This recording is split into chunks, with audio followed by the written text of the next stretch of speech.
Okay, so magkano yung per hour dito sa Japan? So, per hour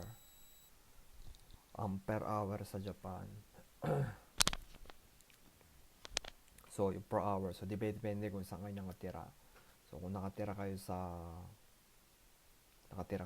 Tokyo, mataas yung per hour. So, nakatira ako sa Kobe, malapit sa Osaka yun. So, ang pinaka-average, so kung iso-search nyo sa Google, average per hour ng Arbaito, sabihin, part-time, ay 900. So, ano ang pangit ng pagiging Arbaito?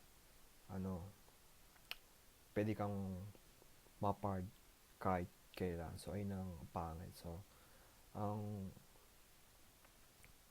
pero mababa yung sahod. So, ito may, so, yung last video ko yung so, yung loophole paano yumaman.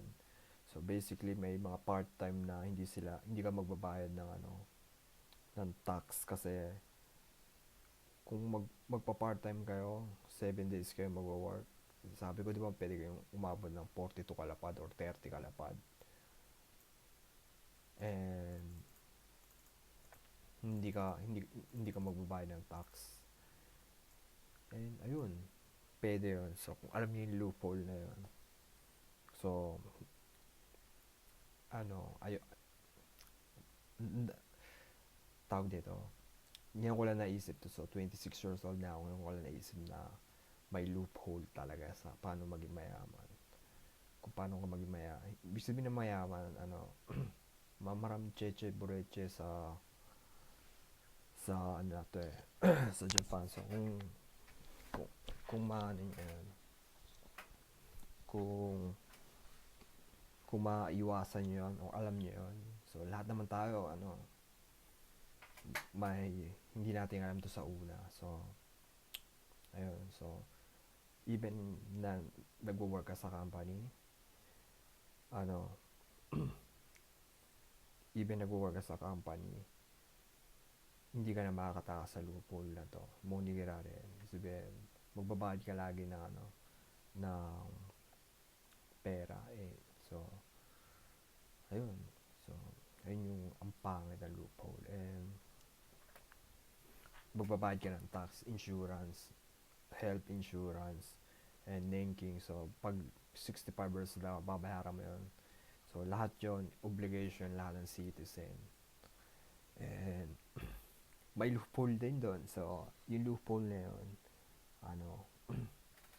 pwede nyo hindi kayo magbayad. So, kasi hindi naman 100% na magbabayad. Hindi kayo pupunta sa bahay na, magbayad. Bibigyan lang kayo ng papel. Tapos, pag in-explain mo na, pwede ka ano, gumawa ng story na mababa yung sahod mo, hindi mo kaya bayaran. Pwede mong gawin yun. So, or, kung ano-ano, pwede yun. So, yung per hour dito, depende. So,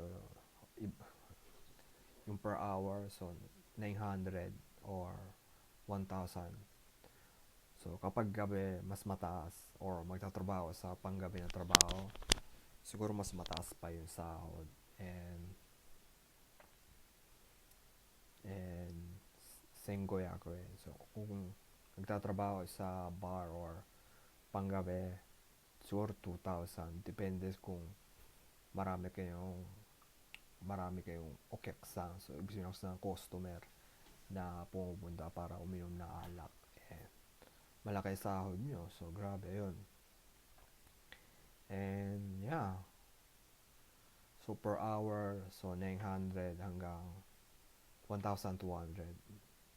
1,200 ang sa umaga. Sa gabi, 1,000 hanggang 1,500 ang sahod per oras kapag gabi. So, umaga, gabi iba. So, ayun yung per hour dito.